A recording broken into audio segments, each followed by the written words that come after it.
There are a ton of indie games out there, but sometimes there's one that catches your eye and it just makes you stop in your tracks and leaves you thinking, I need to play that. And that is exactly how I felt upon seeing Pedum's Papetura for the first time. Papetura is a small, atmospheric adventure game that tells the story of Pape and Tura and their quest to save their home from being engulfed in flames. And while the game is short, it manages to creatively pack a lot within its paper walls.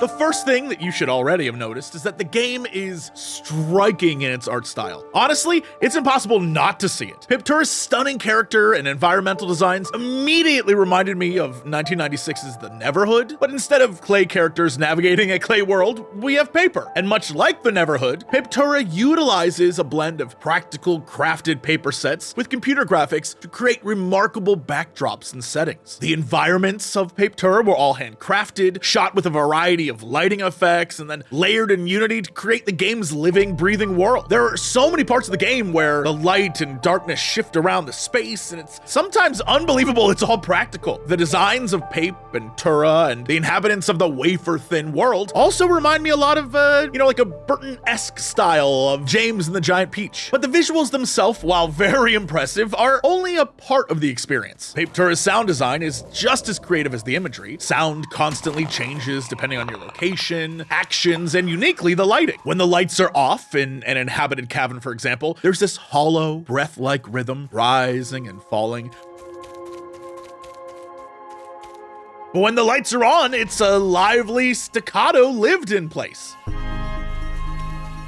It's one of those true definition of immersive things. This wildly creative world feels lived in. And for me, that's stuff I really care about in games.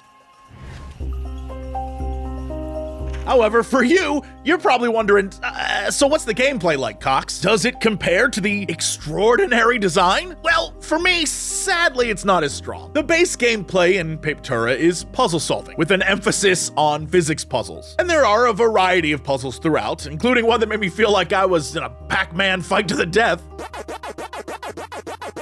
But for the most part, you'll be chucking projectiles in order to take out enemies, clear paths, or manipulate light. And look, I love me some Portal, I love me some Trine, but sadly, Papetura's physics gameplay left a little to be desired on the Switch, which is what I played on. To throw projectiles, you aim with the right analog stick and fire with the right bumper. However, aiming with the right analog stick is incredibly sensitive. I found myself trying to line up shots, but then the trajectory would be immediately off because my thumb moved just the slightest bit. And when there's one puzzle, for example, where you have to throw 3 projectiles into a tiny basket in a time limit, that can be frustrating. Look, I'm no Kobe, but I feel like I should have been able to do it, and it took me longer than I had hoped. And it's one of those things that I don't really think should have been as complicated as it was, but maybe I just suck, you know what I mean? Thankfully, Papetura has a great hint system if you ever get stuck, but once you're in one of these puzzle situations, it's kind of nonstop trial and error trying to figure out how to beat what they want you to do.